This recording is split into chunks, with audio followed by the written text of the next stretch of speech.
This is the limitless Keith Lee. This is Brody King. This is Angel Garza. Will Ospreay. Hornswoggle. Pentagon Jr. The Mexican Ray Phoenix. King Ricochet. Concrete Rose Sunny Kiss. And I'm here to ask you to stop what you're doing, take just one moment, and bask in the glory of the Busted Wide Open. Busted Wide Open. Busted Wide Open. Busted Wide Open. Busted Wide Open. Boston Wide Open. Busted Wide Open. Thank you.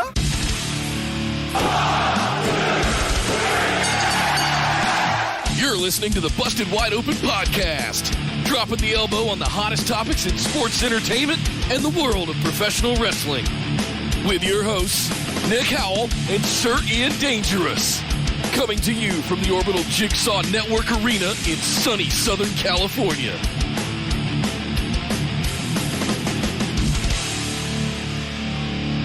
Welcome everybody to BWO Live, coming to you from across the Busted Wide Open universe of Twitch, YouTube, and Facebook. This is episode number 357 of Busted Wide Open. My name is Nick Howell. And at this point, I'm convinced that Nia Jax knows where Vince has buried the hookers. And as a result, Nick is afraid that she'll figure out where he buried that one Thai ladyboy who tried to take his wallet. I am Sir Ian Dangerous, and welcome to the show. Yes, it is Monday Night Raw Day, ladies and gentlemen. We were going to be talking about what went down on WWE's 3-hour flagship show last night. Oh my, it was something. Yeah. Yet again, Vince came in all hot and ripped up the script. We had a report that some writers had never seen him hotter, quotation marks, and that he ripped up the script right before the show, and it showed.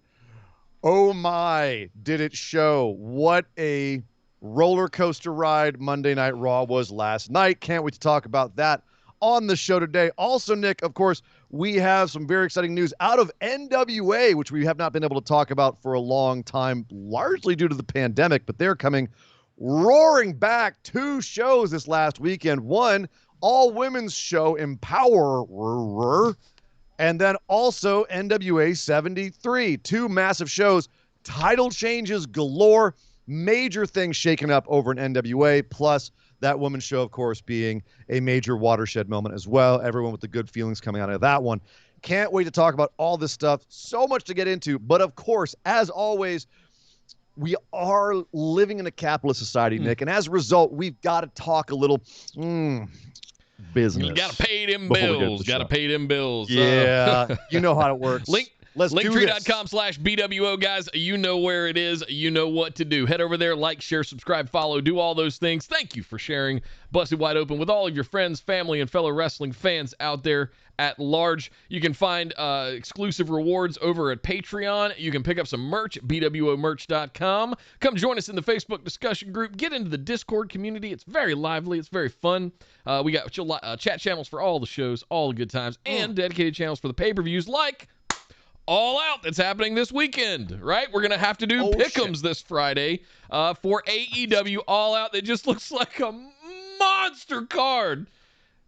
It's in the running for pay-per-view of the year already, and it hasn't even happened. Just on the card alone, that show stands to be ridiculous. So get ready, folks. If it's not one of the top pay-per-views of the year, they screwed up somewhere with a card like that. No excuse. Unbelievable. No, there's just no excuse for that. It's going to be bananas with the returning CM Punk at the United Center. Are you kidding me? It's going to be awesome. Oh, man. Wrestling fans. Billy resubscribed with a tier 1 for 12 months. That means you get a little bit of Good. chicken. Thank you very much, Billy. And not to be outdone, Brian, to resubscribe with a tier 1 for 13 months. He, too, gets a little Good. All the chicken going out tonight. Says, Lucky 13, if only Karrion Kross hadn't have stolen my anniversary outfit. Oh! Anniversary night, I assume. Hello, Kinky. And I Billy, can't wait of course, to talk about that, by the way. I have a fun story about that from last night. Okay. I am nervous and slightly excited. Billy says, go ahead. Video game and a BWO live stream. I'm a normal person. Yeah, welcome back to the real world. I know. Apparently he's playing Marvel Avengers, and you know what? At least someone is. So thank you both very much. We really appreciate that. You guys rock. Thank you as always, as well as all of our phenomenal ones who support the show. We do appreciate it. Patreon.com/BWO. If you want to support the show, hit us up there. YouTube as well. You guys can also kick in some. Help us stay on the air and rocking and rolling the way that we do. But of course, if you also are one of those as well, we're doing a mailbag show right after this show. Ask us questions. If you're on any one of our Patreon or YouTube tiers, you can ask questions on that show. Nick has that up over on Patreon and YouTube. Ask questions for that show. Anything you want. It's AMA.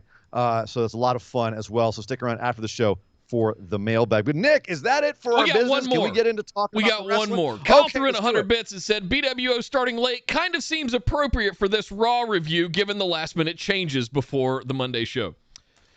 Kyle, I love you. Ian just got a first person glimpse to what it's like to work in IT. I'm good. And it's I'm imagine good. there's a CIO standing there just going, when's it going to be back up? And you're just frantically trying to figure, I don't know, boss. I'm working on it. Nick's over there sweating 357 Magnums, and I'm just sitting here going, I'm just going to be quiet and not poke the bear. Hey, Nick, when are we going to be ready to go? Shut up! I just leave it alone. It's the thing from it's Kyle from the South Park movie. You know what you are. You know. Hey, Marshall gifted a tier 1 sub to Specificity is Dead. That's a fantastic username, by the way. Thank you very much, Marshall. And Specificity is Dead. Make sure you thank Marshall for that gift. It's a shockingly specific name. He also threw in his own Twitch Prime for 9 months. You can get a little bit of all the chicken going out tonight. It is here at the end of the month, so all those are renewing. Thank you guys so much for all the subs and bits. We really appreciate it. But he said time to have a baby. What? Time to have a baby. Oh, I guess it's because 9 months. It's Marshall trying to be clever. Enough time to have. I thought he and the missus were getting busy tonight. If practice makes perfect. I just thought it was date night. The app just beeped to say, hey, it's time. The oven is ready. I don't know. Well, these guys, things. if you can't tell, we're in a really good mood. We're going to try and be as positive as we possibly can about last night's episode of Monday Night Raw.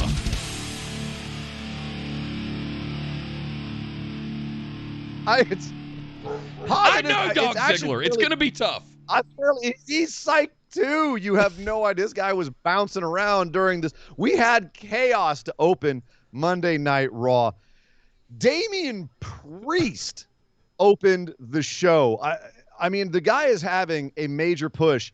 I didn't realize what a push they were giving him until, about an hour and a half into the show, where I went, God damn, they are 100% behind Damien Priest, which, by the way, I love it. I love it when they do right with our boys.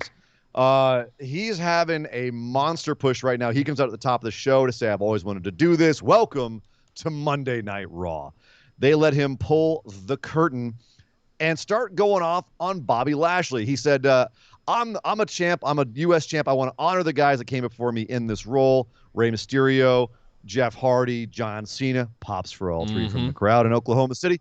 And he said, I want to make sure that I follow in their footsteps and call out injustice where I see it and give open challenges as well for this lovely U.S. title. So he said Bobby Lashley is a piece of crap and a coward, all that stuff, and then said, okay, open challenge open. And out came Sheamus.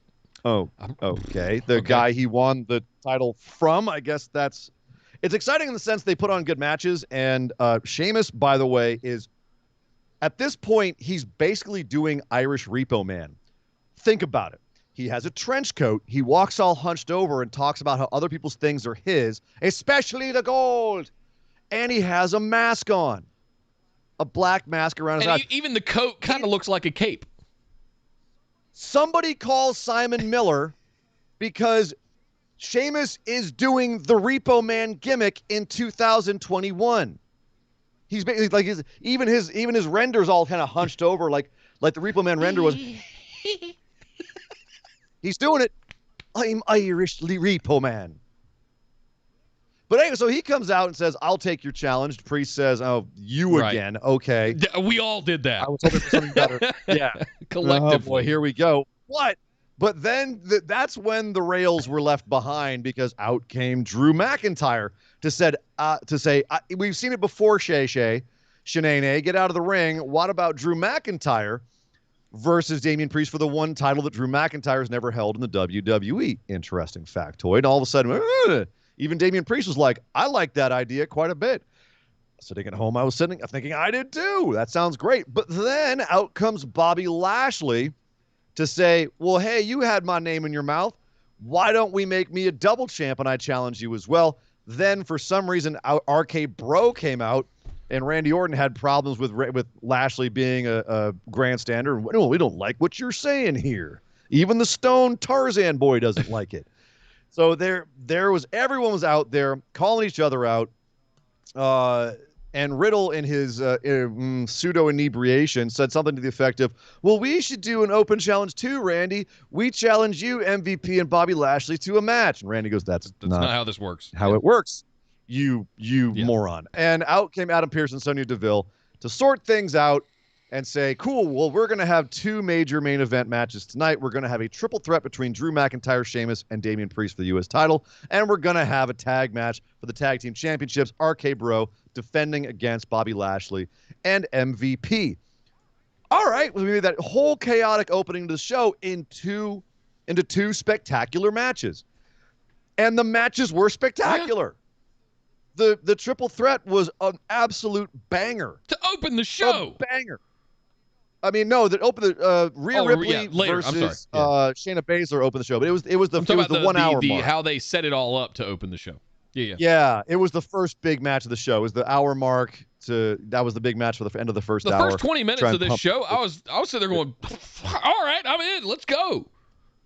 Yeah, I have no idea what's going on. This feels so chaotic and thrown together without a whole lot of rationale or logic, but I don't care. This is fun. Big boys beat the shit out of each other. That's what I'm here for. Yeah, all right. Yeah, new matches we haven't seen before, new looks at stuff. Drew McIntyre suddenly possibly going for the U.S. title.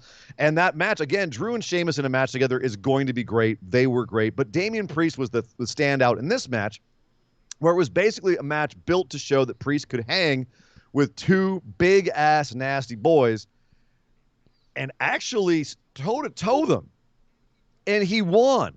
And he didn't just win by beating Sheamus, which would have been my money. He won by beating Drew freaking McIntyre, a man who, go back and look over the last 2 years, he doesn't get pinned much, if ever. So to have this match end with Sheamus getting Claymored out of the ring, after there's a whole long finishing sequence. Like it was long, some incredible big moves in this match, but finishing sequence, Sheamus gets Claymored out of the ring. Drew starts going back and forth with Damien Priest. Looks like he's going to try to lift him up on his shoulders. Priest reverses into a reckoning. Man, McIntyre eats one reckoning, Nick. One. Now, granted, he took some damage from Sheamus before this, including a second rope white noise. Yeah, avalanche white noise, which he kicked out of that, but still. So he took some damage. He's kicked out of gnarlier stuff than this. That's a massive rub for Damien Priest. That's putting him over huge. And he looked like he looked like he was so happy after this match. He was the happiest kid in the place. Look at also, Nick, what they were doing with Priest with the audience. They were intercutting kids, marking out for him. They were cutting to women going, ooh, Damien Priest. Ooh. Hot, sexy Puerto Rican man, yes. Yes. He's just so tall and lanky, long legs. Lord of mercy. Thank you. Yes. He can wrap those Puerto Rican legs around me anytime. Okay, I'm sorry, Nick, I took it calm too far. down over there. Perspiring over there, I see you. So Damien Priest getting the love from every aspect of WWE right now. What do you think about his push here? Is this going to be one where they're experimenting with him, which we've seen them do in the past, where they like give people rope and see how they do? Like, is that where we're at with Damien Priest? We asked this question last week. This week, I would say they pushed even harder. So apparently whatever he did last week, okay, cool. We're still good. Keep pushing the kid. Bigger than that to me. The king. He's almost 2021 is the year of Damien Priest. So the big rub with Bad Bunny for 3 months leading up to WrestleMania and the entrance and match at WrestleMania that they had. And then beyond that, he's been relevant ever since WrestleMania. He's been involved. Not really. Remember, he dipped out for a while and was he had the zombie match with Miz and Morrison, and was just kind of, he was just in a holding pattern for a while. And it's only been recently where they put him in the feud with Sheamus that he's become relevant again. But they never really the only thing that as like a blemish on his record is him losing a 2-on-1 match against Miz and Morrison. Sure, yeah. That's it. But somebody backstage really likes him. Vince. Yeah. Vince really likes him. Vince looks at him and goes, he ticks a lot of boxes, right? Latino market, can speak Spanish, but also perfect English. Good promo, great look, cool move set. He ticks all the and size. And he's got a really sweet voice. Whoa, Damien going? Priest is here right now. Oh, well, you slipped in there what I wasn't expecting, as he said. Sometimes does. How are you doing today, sir? How are you feeling after your big win on Monday Night Raw? Amazing. It was amazing winning the United States Championship. It was amazing. That triple threat match was one of the best matches of my career. I absolutely loved it. I would have to agree. Well, certainly in WWE, you had some bangers in Ring of Honor, but I've got to ask this. Why not? They were great. I'm company man now. I'm getting the push. You're a company. Yeah. That is how it works sometimes. You go to WWE and you suddenly become, I'm not going to say brainwashed, but like Booker T recently when he's talking about CM Punk. But there's neither here nor there. a vat of Kool-Aid backstage, and I'm just chugging it. So WWE is ripping off Dark Order's gimmick. Is that what you're saying? Is that what you're alleging, sir? Yeah. Oh, no, gotcha. No, so they're not doing that at all. No. Careful. You're Vince's boy now, but he can drop you like that. We've seen it happen before. Speaking of which, what did Vince say to you when you got backstage after this match? All he did, he was sitting there and he just gave me a thumbs up. Gave you a thumbs up. All right. That's pretty. All right. That's what everybody tells me is good, right? I mean, it's not bad. There are worse things. At least it didn't shove it up your butt. Whoa, okay. Lots of worse things. Guys, you're an adventurous New York man. Thank you guys. On that note, I'm getting out of here. I don't want anything stuck up my butt. Thanks. Bye. I'm sorry. I scared off Damien Priest, everybody. I apologize. My bad. It's always great when he stops by. It is always great when he stops by. Thank you, Mr. Priest, for stopping by. Always a pleasure when you stop by the show. And congratulations on another big win on Monday Night Raw, especially in this incredible match. But that wasn't the only incredible match on the show. We also had Bobby Lashley and MVP versus RKBro, which it was weird because the last hour of the show, in a weird way, all fit together. But the way it fit together didn't really have any purpose. Yeah. We had a match between John Morrison and Amos because Morrison was supposed to have a match against The Miz. By the way, all the matches that were advertised last week, they didn't do any of them. They just scrapped the whole thing. And wasn't Goldberg supposed to be there last night or something, and we got some kind of video thing instead? They just said we'll hear from Goldberg. Oh, that Nick. shit. Remember, that's live via Skype. We'll hear live via. There was a guy with a camera in the parking lot with his weird Oakleys. We'll talk about that. Yeah, that was kind of alien, wasn't it? But great promo. It was. I will talk about that in a second. Like that actually I got fired up for a Goldberg promo, ladies and gentlemen. We'll talk about that in a second. But we got to talk about the last hour of the show. Morrison's supposed to have a match with Miz. Miz, quote unquote, not there. For some reason, we pivot, and now we have Morrison calling out Amos for some reason. And even when he was giving the promo, Morrison couldn't sell that he understood why he was doing this. Amos saying, sucks to be you. And Morrison going, yeah, it does. And he went out, of course, got his ass kicked by Amos in a fairly awkward match where Amos was out of place a couple times, but he got his ass kicked. And then Amos hung out while AJ Styles came out and had a random match with Xavier Woods, which was a nice little match. Audience didn't give a shit because there was no reason to have it and no stakes. And why did the match exist?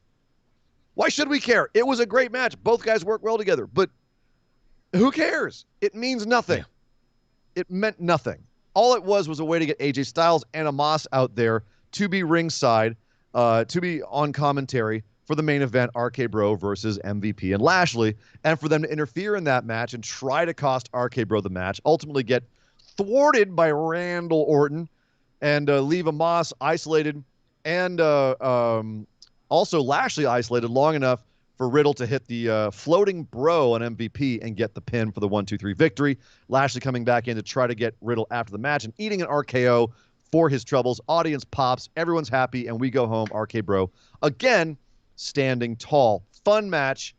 But what was up with the booking of this third hour? Was just obviously more last minute, screw it, we'll do it this way, and they'll just like what they get. What happened to Miz and Morrison?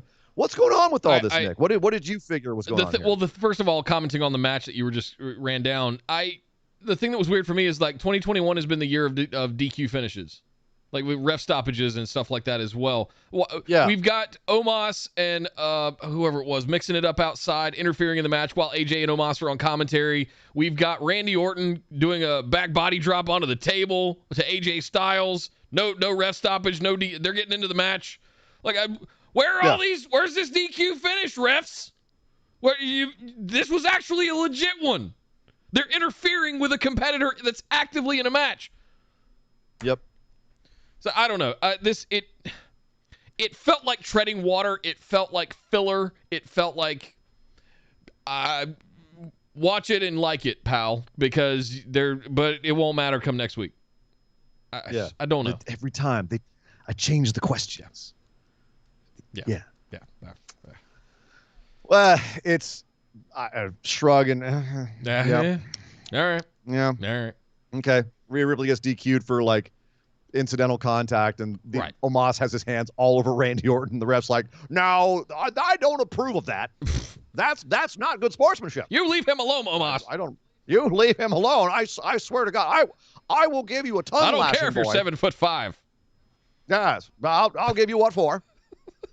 Send you to your room. God. But okay, this is weird. So we've got Randy talking smack to Lashley, but he's also a tag champ. What are we doing? Why? What? Who is Lashley's next opponent? Is it Randy? And if so, why? It just doesn't make any sense. Like the whole it's Lashley weird, and MVP are the weird red herrings out here. Like what are you two doing out here? All of the rest of it makes sense. Miz Morrison, Omos and AJ, RKBro, like I can make all that work. Lashley and MVP, why is MVP wrestling again? He was just walking on a cane. But when is he going to? Now he's out here in a singlet wrestling. It's Miz in the wheelchair. It's the same thing. It's heel stuff. But the question is, at some point, is Lashley going to look at MVP and say, you're a liability? Is that going to bring about the end of his reign? But you mentioned Goldberg. We see Goldberg coming out of the rehab facility, and he says, yeah, I got a torn ligament. I got to have surgery, but I don't really care about that. Goes to get in his gigantic truck, F-250? What was that? Know. I couldn't stop staring at his stupid sunglasses. Big-ass truck. Yeah, I'll say that. Your sunglasses are stupid, Bill. You say that now sitting behind your big old Star Trek computer desk, but you say that to his 6'5" jacked ass face. I didn't think so. Those glasses did help him look very intimidating though, because he turned back to the camera and goes, but I do care about one thing.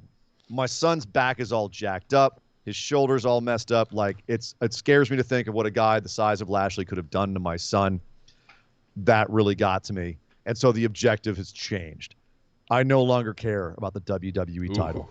Now I'm coming for Bobby Lashley's soul, and I'm going to rip it from his chest. God damn. And he gets back in his truck and drives away. Havoo! Oh! Where's this shit been, Goldberg?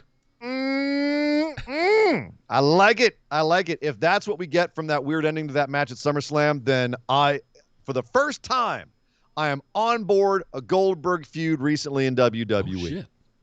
I'm on board. And you know why? Because the title is no longer in the picture. You can have Goldberg beat Lashley in Saudi Arabia, have a big victory for the guy, have it mean a lot, and not have to worry about him holding the title hostage. Yeah. Well done. Well done indeed. Beautiful. Beautiful. Love it. That's a great pivot for that feud. But it still does leave the question, who's Lashley's real opponent going forward? You don't have a lot of top-level guys on Raw anymore.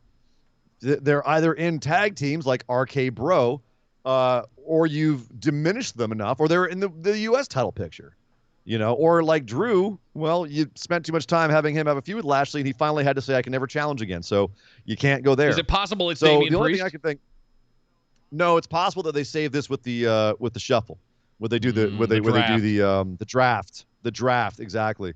That will be where they figure this out. And right now it's just like, let's circle the airport until we get to the draft, and then we'll bring some people over here that can really feud. We do have Extreme Rules coming up at the end of the month in about 4 weeks. We do. I'm already feeling like that is going to be such a nothing pay-per-view.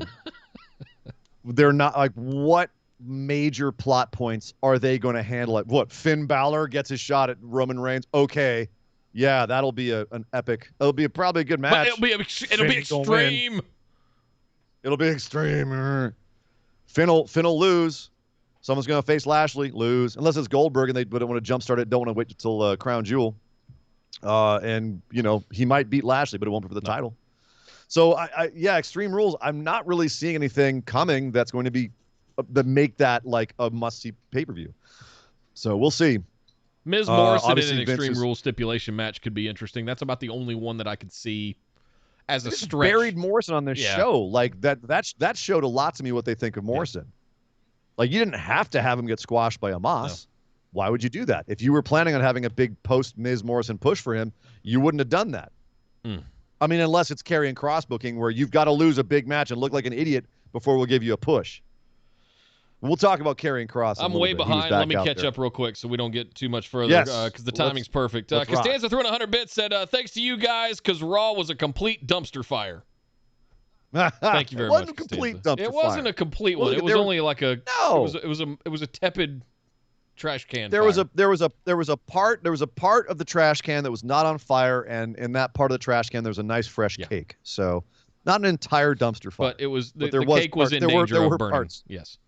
There were parts that were flaming trash. Thank you, Chris. Next up, Kyle threw in 100 bits, and I'll say one thing about this opening segment. This was a statement from WWE on who they see as the future on this show by who was included, and that's Rhea Ripley, Matt Riddle, and Damien Priest. And for once, WWE's view of the future seems right. Now, if we can just deal with the present with the unprofessionalism of Nia Jax, we'll get there. I have so much to say. I'm sure, Nick. I'm just revved up and ready to go. I couldn't start with that because I wanted all of your Nia energy for that opening segment, and then we'll get the Nia out. Okay. Thank you, Kyle. Chris Jenkins threw in 100 bits. Said Drew and Sheamus have chemistry, and then you throw Punishment Martinez into it, and it ramped up to white-hot intensity. It did. So keep running it back because those three. I mean, I can see an Extreme Rules stipulation match for those three if they figure out how to do it. Don't tell WWE to keep running it back because they will. They'll do it every week if you ask them to do that. Anyway. Don't run it back. Come on. Thank you, Chris. Kyle threw in 100 bits, said, I think Priest is getting the 2004 John Cena U.S. Championship push. Expect him to either win the Rumble or be in one of the co-main events of WrestleMania if they continue to push Priest. I haven't seen WWE get behind someone like this quickly since Cena. Riddle, when he first came out on SmackDown, granted it was during the AJ Styles. no crowd era, so it's hard to AJ took a while because he had to go lose to Jericho at Mania before they really get behind him. That's fair. But I mean, once they got him going that summer, he won every title one after the other. Once they got behind him, it was over. It was relentless. And again with Priest, like I was saying, at this point, he's got his hands on the brass ring, and they're pulling that ring behind the truck. So he's just got to hold on to that ring while they're dragging him along. And if he can keep up, the sky is the limit.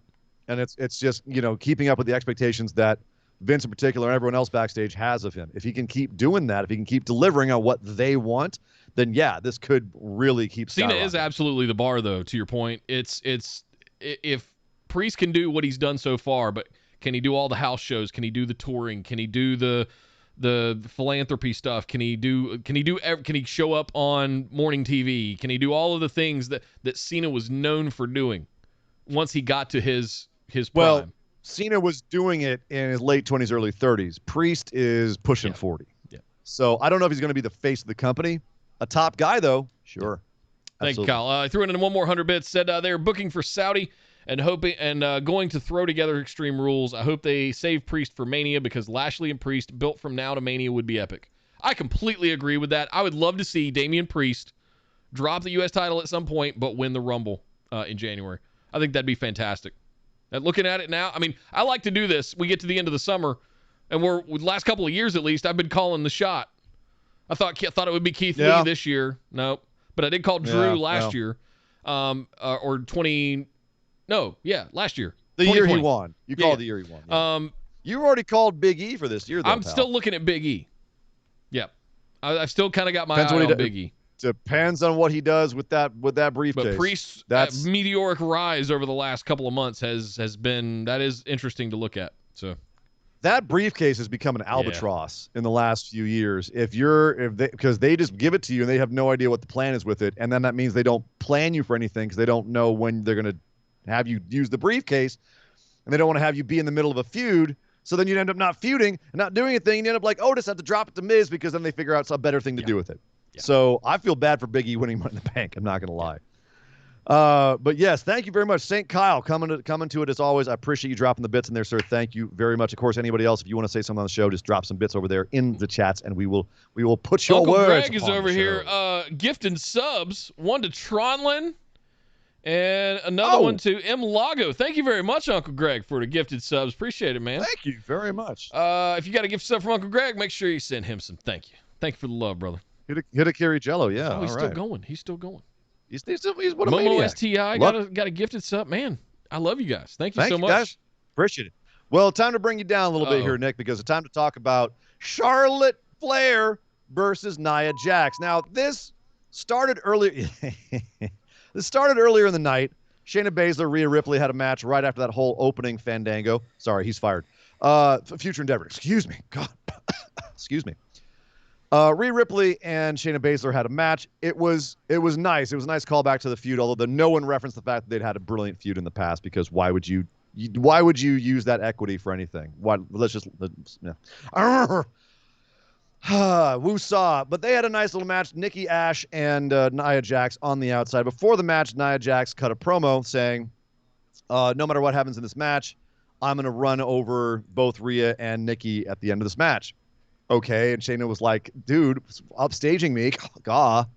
But that wasn't the end because, of course, it's Shayna Baszler, so she lost. Schoolboy pin, Rhea Ripley wins after getting beat down for most of the match. So Shayna looks strong, but then just loses to a roll-up like she always does. It's her weakness. You can't have a big powerhouse hoss beating somebody with a strength spot. You got to roll them up? Really?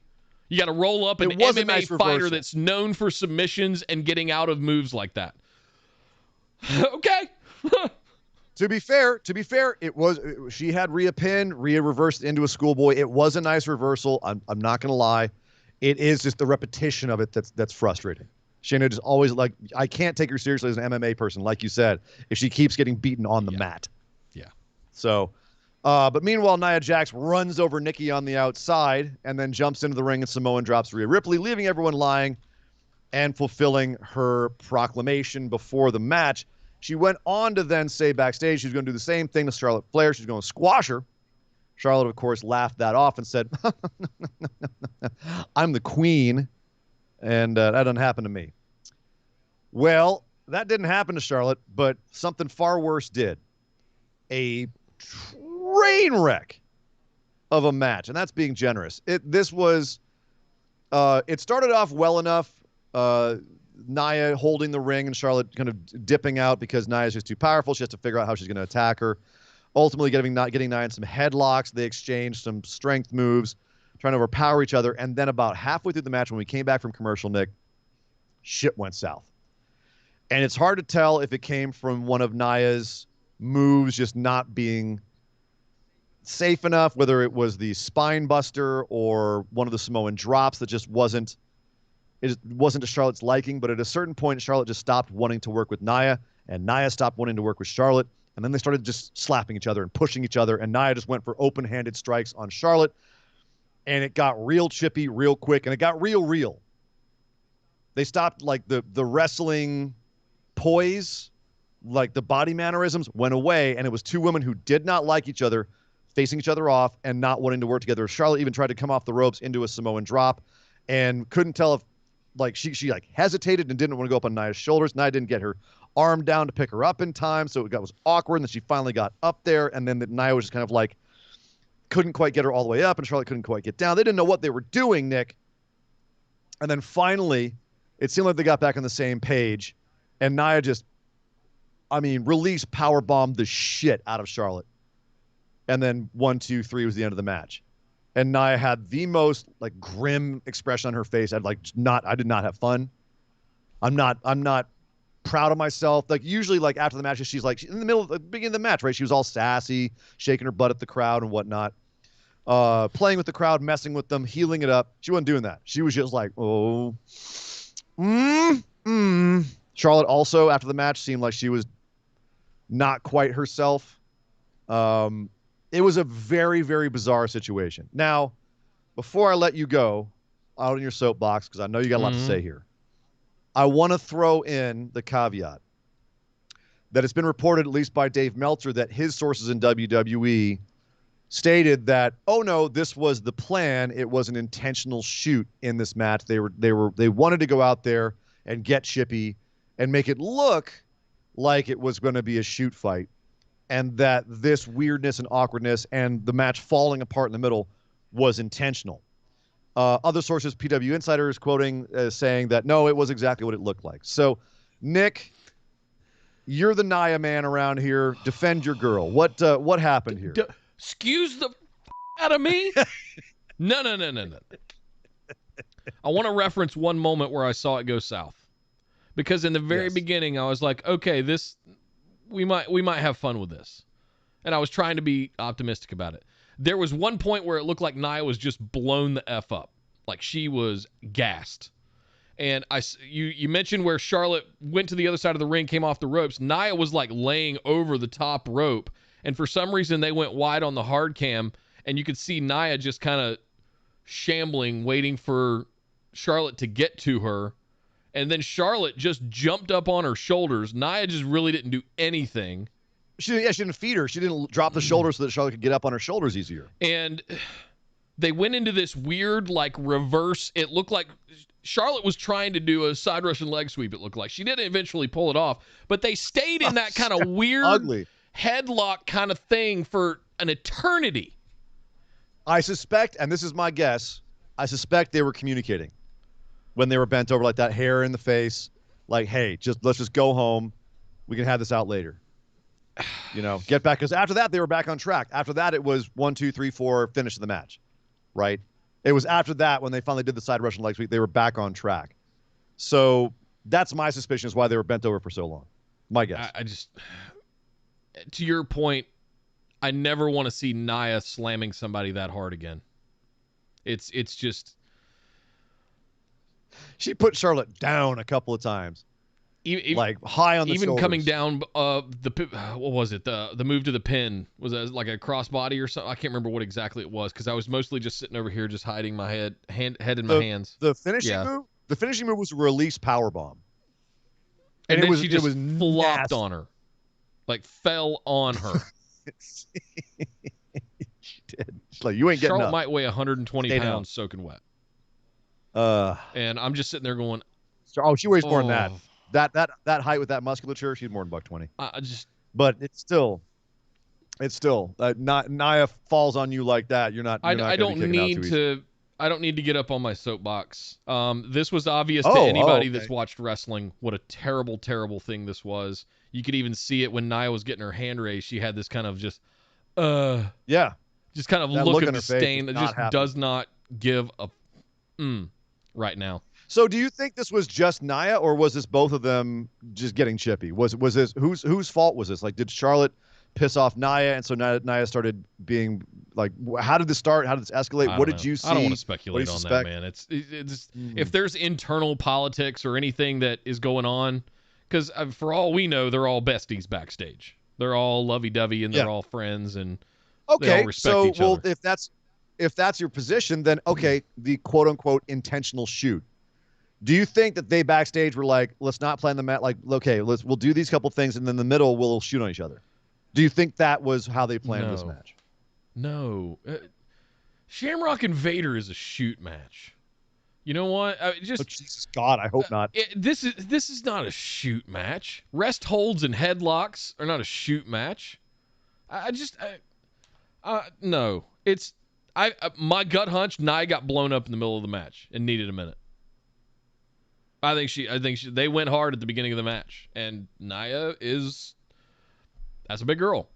I think she just got blown up. It's funny because I here's the odd thing. Last week it looked like Alexa and Lily were going to be Charlotte's next competitors. Alexa was nowhere to be seen on this Raw. Nia and Charlotte is an interesting pairing because Nia has been built as a monster, and she was built as a monster on this show, calling her shots and accomplishing every one. I'm going to take out Rhea and Nikki. Does it. I'm going to beat Charlotte. Does it. Clean. Beats the champ. Clean. As a whistle. Not in a title match, but she may have earned herself a title match by beating the champ. I hate that. But fine. Calls her shots. Does it. Beat up as legitimate. She has shown up as being a legitimate competitor. Charlotte, meanwhile, has been the heeliest of heels for the last few months and is now positioned to be a face against Nia. And this is one of the big problems with how people, people that criticize how they book Charlotte. Again, no disrespect towards her talent or anything else, because she is insanely talented and she deserves to be one of the biggest stars, if not the biggest female star they have. But you just had a whole angle where Charlotte destroys someone who's supposed to be the ultimate babyface character and shows that babyface character to be a weakling and unable to convert on their own philosophy. Like what they used to do with Bray Wyatt, where Bray Wyatt would always say, well, I know all the things that it takes to be a winner and a champion, and you just have to follow me and you can be a champion too, and then loses every time. You can't have Nikki Ash saying, no, believe in yourself and be positive, and you too can be almost a superhero, and then have Charlotte just beat her, and then turn around and be like, but Charlotte's a good guy. That is such moral turpitude. That is such wishy-washy, having it both way booking. And no wonder we don't hear be a star anymore from this company. They don't know what it means. No. They don't know how to book around that. So before I can really judge what the idea was with this match, I'd have to know what their end goal is. Is their end goal Charlotte versus Nia? Because if so, fine. On paper, in the immediate sense, that's an interesting feud if the two ladies can actually work together better than this, because you have a monster versus a monster. But after the last few months of Charlotte booking, they've given us no indication of why we should now be cheering Charlotte other than she's just that good, because her actions recently have been awful, and we should be booing the hell out of her. So it's absolutely confusing. And then to have them say, okay, well, you two go out and get chippy with each other, that does create buzz for the feud. Everyone's talking about this match. But unfortunately, it was executed so poorly, if that was the plan. Like, if that's true, if they were like, we want you to go out there and make it seem real, try to have a Becky Lynch moment or whatever. If they want, just don't if break they want us Charlotte's to believe nose that that's this what they time, did. Nia. Right. Or do. That was one of the things that made Becky so famous, was the blood everywhere. But again, if that was the intention, then they didn't pull it off, and it was a complete failure if that was the intention, because the match looked like it sucked. It looked like these two women could not work together outside of kayfabe, not in kayfabe. It didn't look like in kayfabe these two women, they're two titans colliding. No, it looked like two people who got pissed at each other while they were trying to do their job. And that's a bad look. Pull her weight. Right. That's not a good look. So if you're trying to tell us it's an intentional shoot, it makes the company and these two women look bad to say that. And if it's not an intentional shoot and they just had a bad match and this just went off the rails, it makes both women look bad because it was unprofessional. So no matter what, this looks bad. There's really just no way that this looks good. There's no way to put a spin on it. There's no way to really have a... I don't want to dwell on it any longer. It's frustrating. I turn around and I look at this thing every day, and it's looming over your shoulder. And she's taken to kind of falling over. She's starting to get she's showing her age a little bit, so she's kind of leaning forward over the bookshelf now. So like she's leaning forward towards me. If she falls over enough, people can see it in the live stream there. All they can see is her chest. We're gonna fix that here in about 2 months. Yeah, right. That's very true. Catherine 100 bits said that was the worst match I've seen on WWE in a long time between Charlotte and Nia. Honestly, if the best option available is Nia or Alexa, maybe they should just go back to Rhea Ripley for a rematch, because if that's your best option, clearly you had no idea who they want Charlotte to fight in between when they strapped her.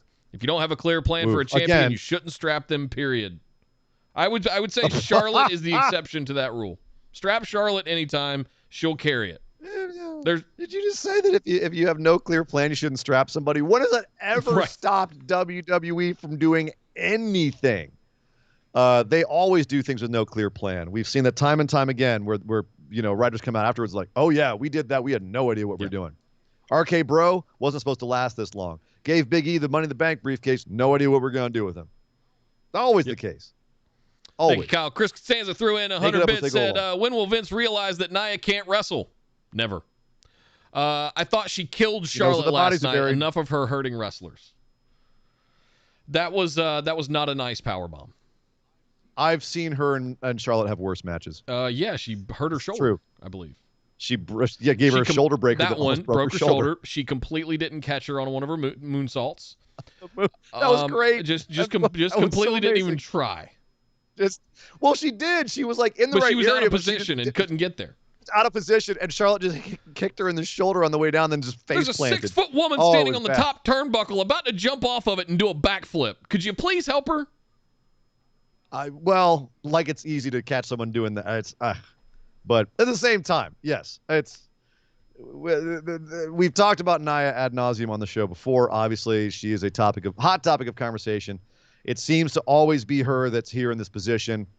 With this particular match, I'm not going to say that it's 100% Nia's fault. Both the ladies were pulling some shit in there, and I couldn't quite figure out where it started. So who knows? But either way, regardless, Nick, let's put this to rest by saying it was a really bad look. And yeah, as St. Kyle said, one of the ugliest matches we've seen on WWE in a long time. Costanza calling 100 bits. Thank you, Costanza. He says, calling for you to take down the Nia Shrine and burn it. He does not get to do that unless he's right on a bet or some other extenuating circumstance. That is, he agreed to that, and that must stay until he's earned the right to take it down. These are the rules of the show. When will my penance be paid? You'll know. You'll know. Oh. So the rest of the show, rest of Monday Night Raw. Thank you, guys. So we talked about all of the little other matches that meant nothing. AJ Styles and Xavier Woods, John Morrison and Amos. There was another one that we were supposed to have tonight, and it wasn't ever even a match. Eva Marie and Doudrop were supposed to have their blow-off match. It was never even a match. Doudrop just killed Eva Marie before the match. Eva Marie, by the way, what was she wearing tonight? The poor thing, I don't think got that measured correctly because it looked like she was eating it from between her legs. Her outfit. It was walking down towards the ring, and I swear to God, I could have seen her ovaries. That was definitely an interesting choice of outfit. But Doudrop squashes her and then gets outside and say the winner of this match is Doudrop, and then skips away, high-fiving everyone on the way out. Is this just a case of, oh, thank God, let it end, Nick? Thank God we didn't actually have to have a match here. Where are you at with this nonsense? I have no idea. It's one of those things where I get up and I go get a snack. I just don't care. Fortunately, or unfortunately, depending on your viewpoint, I had to watch Eva Marie in close-up walk down the ramp. And it was just, you can't, oh, my God. It's like, I can't, just lady. Put it away. Lady. I mean, we joke about Fin Dong all the time with him laying up on the ropes and sticking his junk out at us. Yeah. I mean, just, was this even the Eva Dong equivalent? Like, I don't know. Pretty much. Just like, yes. Oh, God, my eyes. Avert your eyes, children. Labia Marie coming down the ramp here. Oh, Jesus. My God. Lady. Listen, the only reason this is being brought up is because we do it with Finn. We do it with the guys all the time. What was Garza? Garza Dong. Garza Dong. Whoosh, I don't know what she was wearing. And that's the funny thing about this is that Esther won't go out of the house without asking me, if it's... Yeah, if everything's where it should be. Yeah, right. I know girls care about this stuff and look for this kind of stuff. So the fact that you made it all the way out of the locker room, all the way down the hallway, probably got your makeup done wearing it, and somehow got through Gorilla without somebody pointing it out and going, hey, you might want to adjust things there. Yeah. JB's in the chat right now. She's our resident wardrobe critiquer.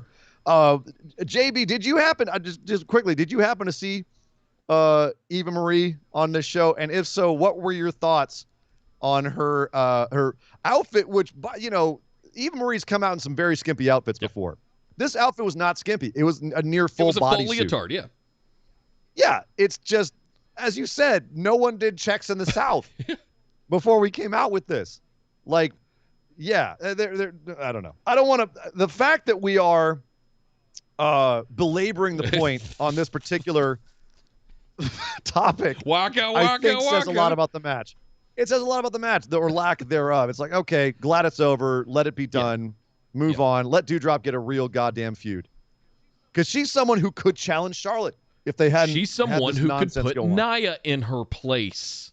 She's someone who could come in and be an equivalent monster that could challenge her for that position of the top dominant monster on Raw. And I'm sitting here going, why are you wasting Viper Niven on Eva Marie? She's got all the potential. And I just don't understand it. It freaking pisses me off that between Nia Jax and Eva Marie, this is what we're doing with Charlotte Flair and Piper Niven. Well, hey, skeptically optimistic. Maybe this was just like a bump in the road week. They didn't know what they were doing. Now Doudrop's on her own. Hopefully she goes off and, that now they have something to do with her because we're done with the Eva Marie crap. Yeah. Let's fingers crossed, right? Skeptically optimistic. Let's be positive. A couple more things. Carrie and Cross. Oh, damn it. I was trying to be positive. Carrie and Cross. I have to tell a story before we talk about anything. We come back from commercial and it's his music, and it's this close-up right up on the mask, and I actually went yeah. I busted out laughing uncontrollably, and WWE, that's probably not the intended effect here. No. That was my reaction last week, remember? Remember, I imitated my reaction last week when he came in.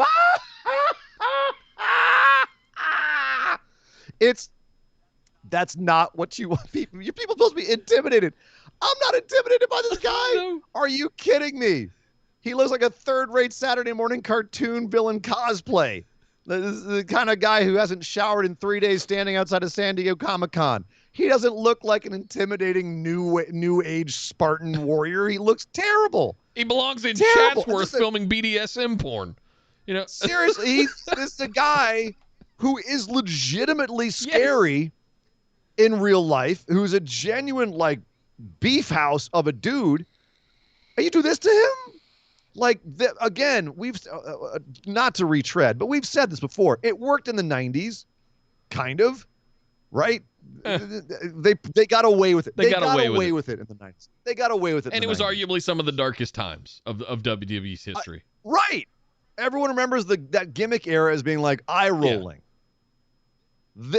Trying to bring it back this poor son of a bitch. And even more poor son of a bitch, Humberto Carrillo, who has to job to him and just get murdered by him. Carrillo at this point is so far down the card, Jimmy can't even remember his name, called him Ricochet at one point. That's how bad it is. I completely missed that. Holy shit, really? Oh, no. And the crowd was so not into this match. At the end, Carrillo gets put in the cross jacket, and the refs, you hear the ref going, okay, tap, tap, tap, tap, tap, tap, and Carrillo, okay. Because the crowd is so quiet, you catch the ref calling the spots. It's just sad. Just sad. Also sad, Veer and Jinder. Oh, Jinder. You went from having a feud with Drew McIntyre to jobbing out to the Viking Raiders. Raiders back on the raid. They had a promo backstage, where they once again described what it is to be a Viking Raider and to go on a raid. Finished with them. I mean, usually they scream it in the ring, Nick, but they were backstage, so they just kind of went, raid, raid, raid, raid. Like they didn't want to wake their parents next door or something like that. What happened to it was very awkward. Banging the horns. Now we're doing Matthew McConaughey. Well, this, I mean, you don't want to get in trouble for this. This is a sign of the devil. You don't do that. Satan. Okay. What, were we too I don't know. I don't know. Anyway, hey, I don't want to miss it. Jay threw over $2 in the super chat. Thank you very much, sir. Said demolition cosplay. Absolutely. It's worse than that. I wish it was demolition cosplay. Yeah. Yeah. It's like somebody's homemade, some 12-year-old made a LARP cosplay of demolition from throwback from the 90s. Well, demolition was a cosplay of Legion of Doom. So it's, you're three or four steps removed and shitty. Let's be clear. Legion of Doom, looking at it like arbitrarily from the outside of the whole thing, it was two dudes in edgy face paint and weird shaved hair wearing football pads that had spikes on them. It's so professional wrestling, it hurts. It's dorky, it's weird, it's jocks trying to do theater stuff. But it works because those two guys were monsters, genuinely terrifying. And when they came out on those things, it was, it felt little Mad Maxy. It worked for the time. It was genuinely intimidating. Mad Max was all the rage at the time, too. You had Thunderdome out. So they were probably riding on some of that. Yeah. Karrion Kross's outfit isn't even Legion of Doom that we have at home. It's the Legion of Doom that Grandma's had in her basement for about 30 years and wants to pass along to you and pretend that you don't notice the holes in it. That's what Party this is. City Halloween costume. It wishes it was. It's the Party City Halloween costume that your friend puked on last year and has had hanging in his closet in a pile since then. This is terrible. Terrible. Oh man. And Costanza throwing 100 bits said Demolition kicked ass. My favorite tag team as a kid. I know. That was the point. Because they could wear it and it made sense because they were just absolute machines. And they also were surrounded by other people who were also similarly bizarrely attired. Yeah. Now you got WWE. Who else is this outlandishly dressed in WWE? Not since the Bludgeon Brothers. Which was also a throwback. But even that kind of worked for those two guys. They made it work. Goofy as hell at the beginning. We were like, what the hell is this? Hey, Costanza throwing another 100 bits said, when did Raw add camels to the show? Hey! Not the camels, just the toes. And finally, Reginald. So Veer and Jinder lose to the Viking Raiders. Okay. Cool. Also, Reginald still on his national tour of city parks. Once again in a park now in Oklahoma, and this time getting chased by R-Truth in a blonde wig and a dog, a guy who's dressed in a dog costume. We eventually find out that of course that's poor Akira Tozawa, who's running around pretending to be a dog. Let's have a moment of silence as always, for freaking Akira Tozawa, by the way. Man. At least Hideo Itami got the hell out and went back to New Japan. Jesus Christ. Tozawa showed Vince at one point he was down to clown, and Vince basically went, cool, you're a clown. We're going to make you do the dumbest shit. But hey, the man's getting paid.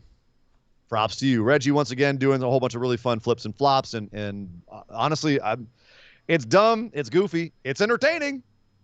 Still liking this 24/7 stuff that they're doing, so can't say as I'm mad at it. Yeah. But overall, yeah, what a bizarre Raw. It really did feel like it was thrown together last minute. Obviously, a lot of them are, but this one really felt like they just tore everything apart and were like, we're going from scratch an hour before showtime, with some big successes and some not so much. Yeah. Well, that was it for Raw, guys. But we got some more stuff to talk about. I'm excited to talk about this because we haven't brought it up in quite some time, and that is NWA. We had a couple things to talk about with NWA. First of all, they had their EmPoweRRR, I don't know how else to pronounce it, pay-per-view event, all-women's pay-per-view event. Mickie James's brainchild ever since she was told by WWE that they couldn't do Evolution 2 because the pay-per-view didn't draw money, which by that I suppose it means because they ran it so close to that year's, what was it, Crown Jewel? I forget which Saudi show they did right before. It was what Crown Jewel was one of those. Evolution. Yeah. Blood Money Fest, something like that. But basically, because they were getting so much money from the Saudis, looking at the receipts for Evolution must not have looked that big by comparison. Right. But of course, what do you expect when you spend all your time not really building the women's division? But they did bring together women from all different companies, tons of forbidden doors opening wide open for EmPower. And we ended up having, Nick, I don't know how much you saw of it. It was actually a really good show. Like, not only was there good wrestling in the matches. I did not see this for the record. You had some. I recommend going back and checking it out. First of all, it is going to hopefully be a watershed moment. Hopefully they do more of these and more women coming through the forbidden door. You even had Sasha Banks tweeting that she would, hinting that she would have loved to have done it. But of course, WWE doesn't let you do that. It would have been awesome to have her on this show just to show solidarity, but she did give the bump on Twitter. But But you ended up having some really good matches, some title changes on or titles being granted, and a very epic moment for women's wrestling right in the middle of the show with the apparent retirement of a major women's wrestler. So I'm just going to run down the card here real quick in the pre-show. Sky Blue, nice little match with Christy Janes. Sky Blue picking up the win there. To open the show, we had a three-way Chick Tormenta from AAA and Kylie Ray, who's been all over the place but is now currently with NWA, versus Diamante from AEW. And awesome first match to open the show. Very high energy. Some really big spots, particularly with Diamante pulling off some big stuff.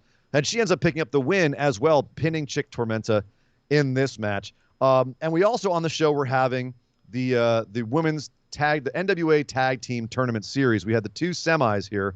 We had Allison Kay and Marty Bell, who are known as the Hex. Apparently the Hex marks the spot. They had a match with Hell on Wheels, which is Renee Michelle. You may remember her from Drake Maverick's wedding and from being a good wrestler. And Sahara 7, that's Hell on Wheels. The Hex did move on in this match to face the winner of Kylan King and Red Velvet versus the Free Babes, which is Jazzy Yang and Miranda Gordy. And Kylan King and Red Velvet won that one. So you had them going on for the finals, which happened later on in the show. But after those two tag matches, we had Gail Kim come out to the ring. Yeah. Oh, no, really?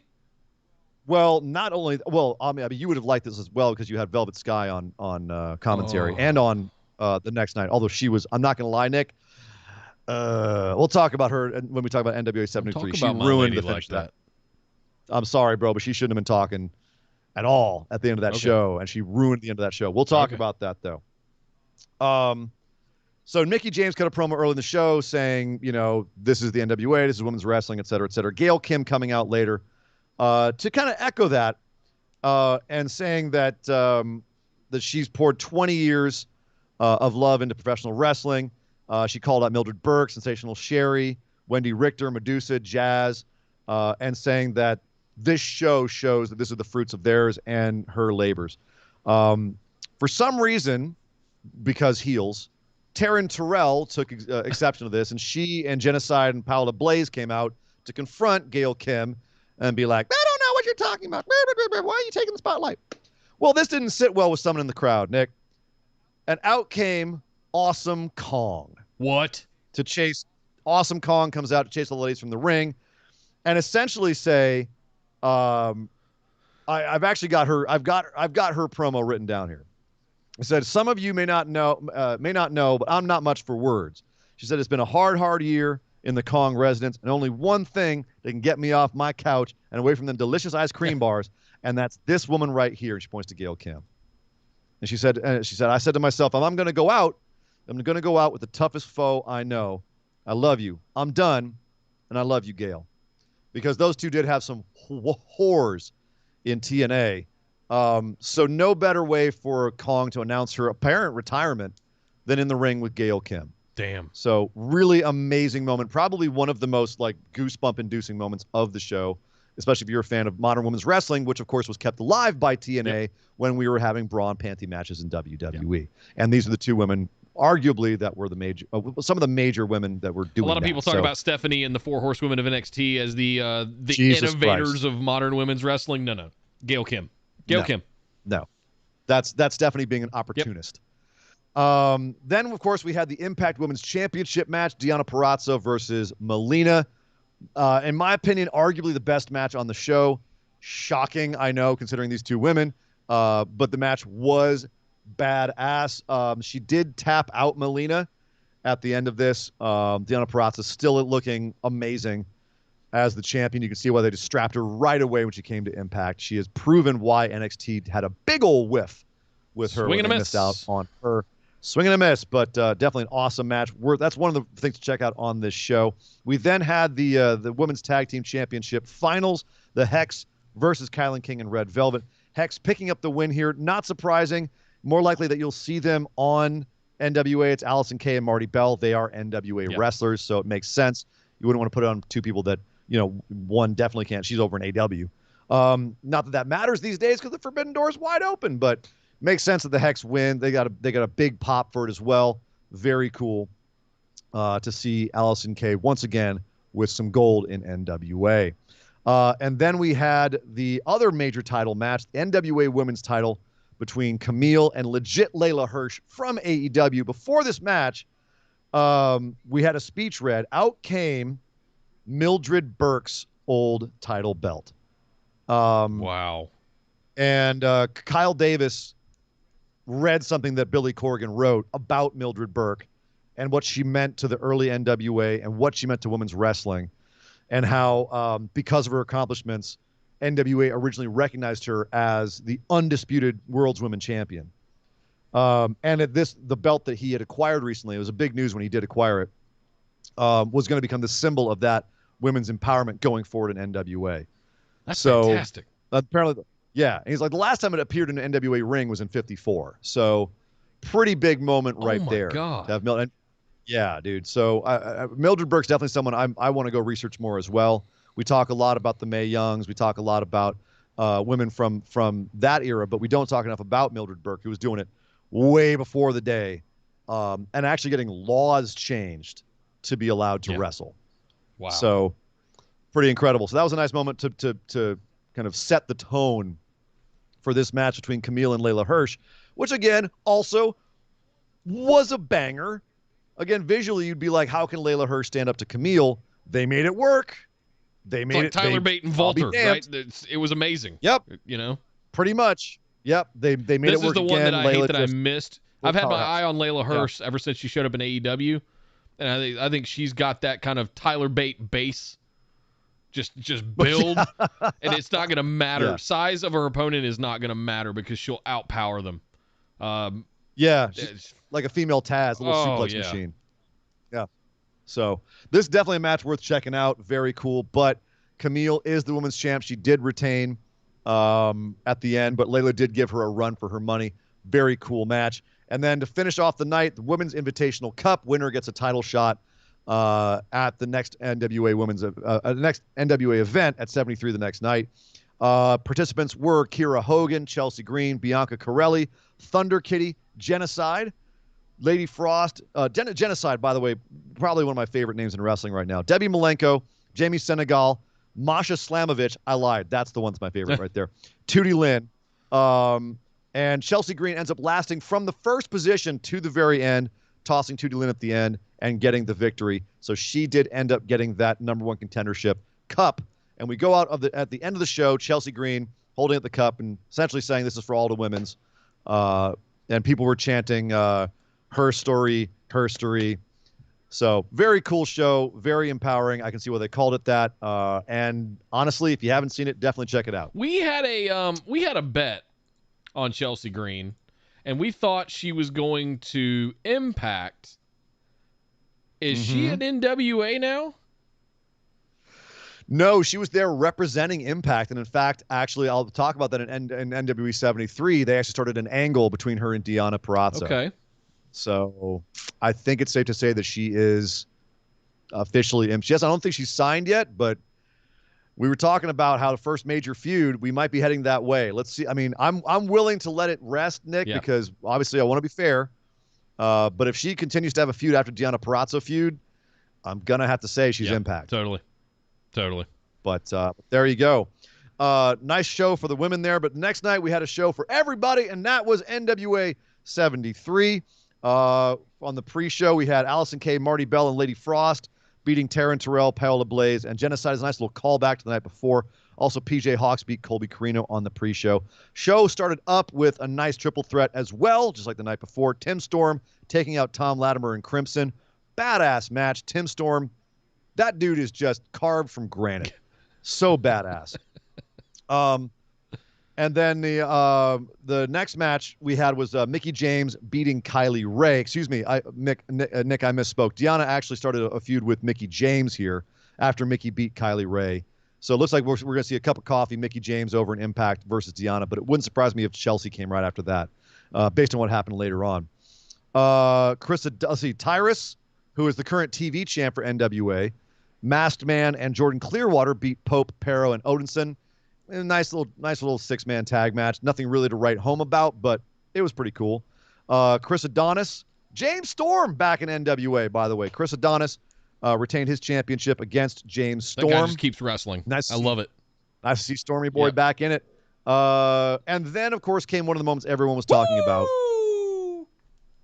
Ric Flair returned to NWA. To call that historic is an understatement. It's funny because this show was built very similarly to the night before.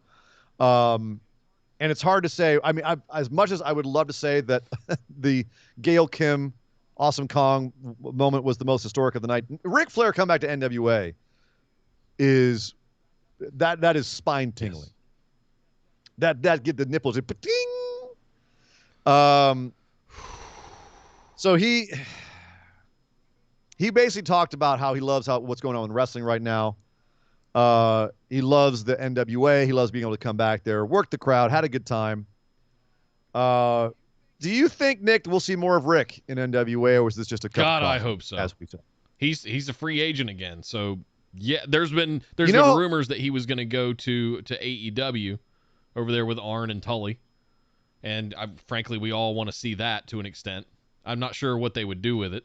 But yeah, Jake, Tully, Arn, and Ric Flair all in the like, talk about a throwback.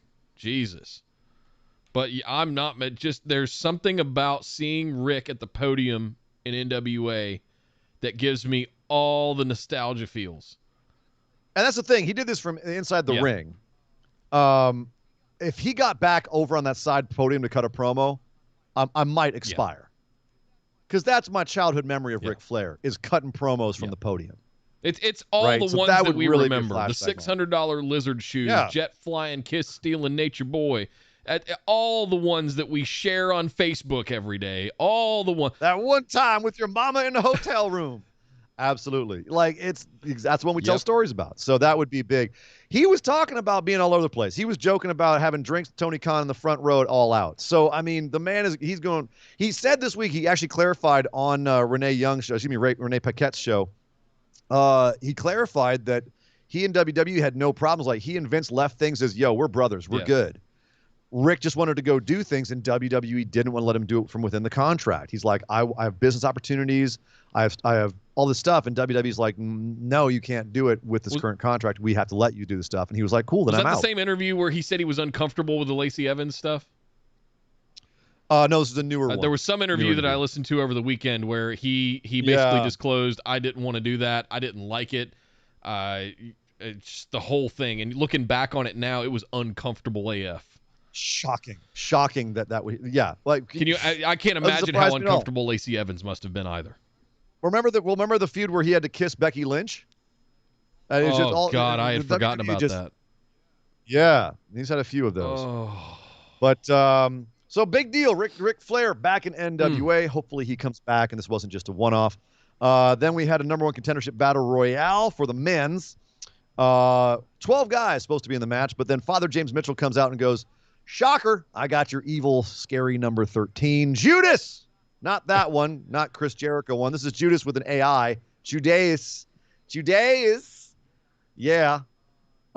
He came out and he beat everybody. He beat El Rudo, which is Sam Adonis, Jamie Stanley, Marsh Rocket, Slice Boogie, Jeremiah Plunkett, Luke Hawks, JTG. Damn. Love seeing him in there. Captain Yuma, Rush Freeman, Jaden Mims, and Sal Renaro. Judas beat all of them. So he's now the number one contender to the 10 pounds of gold, which we'll talk about in a second. Because then we had other championships being defended. As I said, Camille had to face Chelsea Green. She did retain. Chelsea Green packed off back to Impact. Like I said, I'm feeling once Deanna's done with Mickey, she's going to be seeing Chelsea Green coming her way. Unless Chelsea's got somewhere else she wants to go. I don't know. She's got a lot going on right now. Where's Cardona at now? GCW? Yeah, he's doing a lot of stuff in GCW. He's still in Impact too, though. Huh. He's going all over the place. But he did just make a new GCW belt that is very garish, and a new shirt that just says "F you, Matt Cardona" with only the full bleepable word there, "F you, Matt." And he says, hey, if you feel this way, GCW fans, put your money where your mouth is. I'm just sitting there going, brilliant. Goddamn genius. You ruin their belt, and then you put out shirts expressing F you, Matt, but you're going to make the money off of it. 4D chess. 4D chess. We saw Mecha Wolf and Bestia 666 beating Aaron Stevens and Kratos to become the new tag team champions. And finally, we had Trevor Murdoch, his third shot at the 10 pounds of gold versus Nick Aldis, who has held the title for 1,044 days, longest reign in modern professional wrestling history. This was a big one because Murdoch said, look, if I can't beat him the third time, I'm going to retire. And Murdoch is in his 40s. It would not have surprised anybody if he did retire. So this was genuinely a match where you looked at it and said, Aldis isn't going to, after everything else, Aldis isn't going to drop the belt to Trevor Murdoch. And you'd be wrong. Oof. Because at the end, Murdoch had a massive babyface comeback, was finally able to land the big top rope move onto Nick Aldis, and beat Nick Aldis for the first time in 1,044 days in the middle of the ring for the 10 pounds of gold. Trevor Murdoch is your new NWA champion. Talk about a journeyman who finally got to win something big towards the end of his career. So that very cool moment. And really, I don't know who else would have taken it off of Nick Aldis anytime soon, who NWA could have really counted on. So at this point, they kind of had. There was some heated discussion in Discord about it, back and forth. You know, is this the right call? Was this the right guy to take it off of Nick Aldis? You know, and I kind of see both points. Nick Aldis might be one of the better champions of the modern era in wrestling, having held it this long. He looks the part, all of that stuff. Is Trevor Murdoch the right one? I don't. In my heart, no. Yeah. Am I happy for Trevor? Absolutely. But in my heart, I'm going, what did I say? What did I say? Was it SummerSlam about ending a title reign? About how you end a title reign? Yes. Right. I just, it was my hang up with Walter and Ilya. That's what it was. On the night, which right? When we were doing our review show of NXT TakeOver 36. Yeah. And you've come around. I love Trevor Murdoch. It's one of those things where I need to go back and watch it again for a second time to see, because my heart is kind of, I'm kind of pined for Nick Aldis.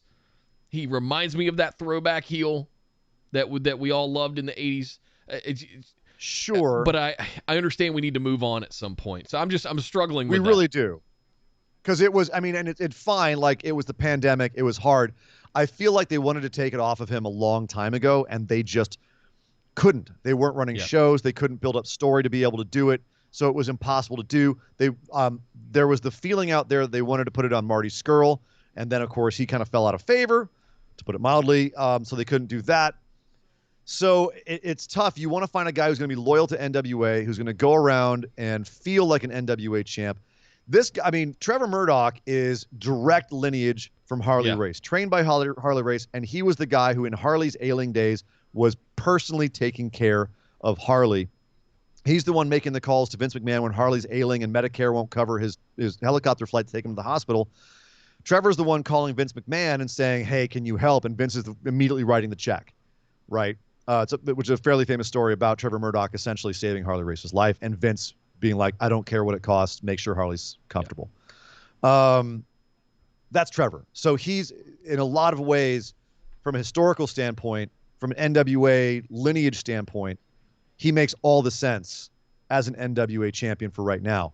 In addition, all these younger, hotter talents that you have in NWA coming back to NWA right now, ones that might not be as much of a direct lineage, he's an easier guy to take it off of now that Nick Aldis does. We don't have, again, like with Walter, you don't have that huge reign hanging over your head that you have to essentially explain when you have someone take it away. You can have Murdoch, who has this great story of being this guy who's been traveling the roads for all these years, been in and out of WWE, has been doing it forever, is a really good wrestler, has that NWA look of just the old bruiser kind of guy. And you can have him come in there. He's got the 2 losses before this. He put his career on the line. Like, they built up a real story to make this happen as much as they could. Is it ideal? No, but the pandemic screwed them out of an ideal circumstance.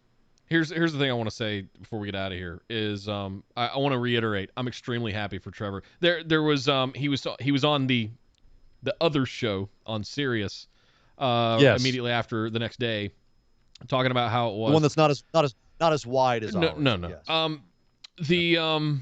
And he was talking about Rick coming out after the victory, and he to quote him, I'll just read what he said here. He says, "Well, first, I didn't even expect for Rick to come out like that. I was already doing my best to try and not cry, to be absolutely honest with you. And then when I saw Rick there, I was really fighting back tears. One of the things I remember is I was really emotional, and Rick said, 'You are the champion.' I popped my head up, and that kind of woke me up a little bit out of what was going on in the haze, that I finally did this, and I'm standing in front of the greatest NWA world champion in the chase, and I just couldn't believe it. There have been some pieces. I actually have to go back and watch it because it was all just a whirlwind of emotions. I'm at a loss for words, but to be honest with you, part of me was expecting to have this conversation about that being my last match." Yeah, didn't know if he was going to win going in, and to have Ric Flair come out afterwards and hold up your hand. All the feels. All the feels. So, yeah, overall, I thought it was a great show. Personally, I thought EmPower was a more solid show overall. A couple of lulls in 73, but definitely some great matches there as well. And, of course, some momentous moments, obviously, with Trevor Murdoch ending the 1,044-day reign of Congrats, Nick Trevor. Aldis. So that, I think, and that really opens, it really does make me feel a lot more like NWA has a lot of sideways room to maneuver now. Doesn't feel like they're so locked into, we've got to figure out how to get this title off of Nick Aldis. They got it off of him now. Now we can do stuff. So, I think it was past time to take it off of Nick. At least they did it in a way that I think we can argue was the right way. Hey, Kyle threw in 100 bits, said, "Thank God for EmPoweRRR to carry that NWA weekend, because NWA questionable booking to me is worse than Raw right now." Oh, damn. Kyle coming in Kyle shooting. with the hot take. You don't Hot have take. Trevor Hot Murdoch take. in 2021 at the end of the road winning the world title off a champion who has reigned over 1,000 days, when you have the likes of James Storm, the Pope, Chris Adonis, JTG, and Aaron Stevens at your disposal. The two longest reigns in wrestling ended within a week of each other, and somehow WWE is the one who got it right in terms of ending a reign. Again, I will argue Trevor Murdoch was also a good one. Ilya is better. They did a better job with that story. It's just they had more to work with. NWE wasn't freaking running when Ilya and Walter had their last match. So they were kind of in a bit of a corner. And all those other guys that he mentioned, again, they're not as historically significant to NWA. You wanted this to be historically significant. Having the Harley Race connection, having the Ric Flair there, this felt more like a historical moment. You can transition to those other guys a lot more easily now, guys who are more of your quote-unquote future of the company.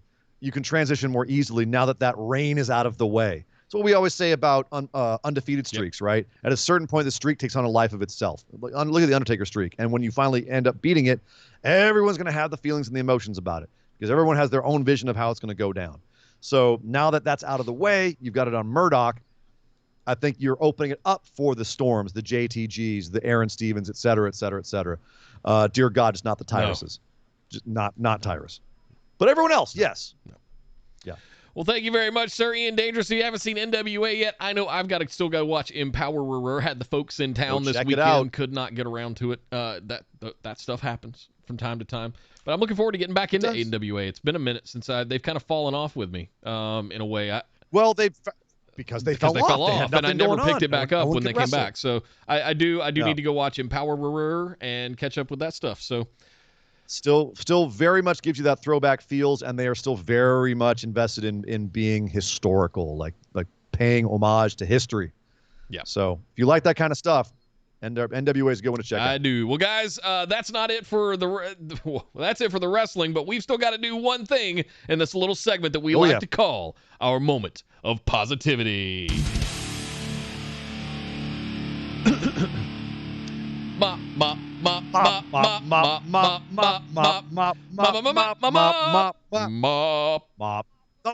moment of positivity. That's the right time on the show where we think back over this last couple days of wrestling and we try to find something that made us happy, that made us feel warm and fuzzy, something that we can share with all of you to try and spread out that positivity and love to everyone out there so y'all can have smiles on your faces when we leave this show to go on to the mailbag episode immediately afterwards. Nick, what is your moment of positivity for this week? Oof. If I had to pick one thing, because there's absolutely nothing on Raw that I can honestly be positive about. Ouch, damn. The opening exchange smorgasbord of everything that was going on at Raw is probably the one thing, but I have to say we had another all-women's pay-per-view with EmPoweRRR, and I haven't even seen it yet. And by all accounts, it was amazing, and I'm looking forward to seeing it. And I love the fact that I want women's wrestling to get more attention. I want it to get more attention and time on TV. I want them to have their own shows. I want them to have their own pay-per-views. I want them to have their own titles, more than just one. Speaking of which, Stardom is being shown on New Japan World now.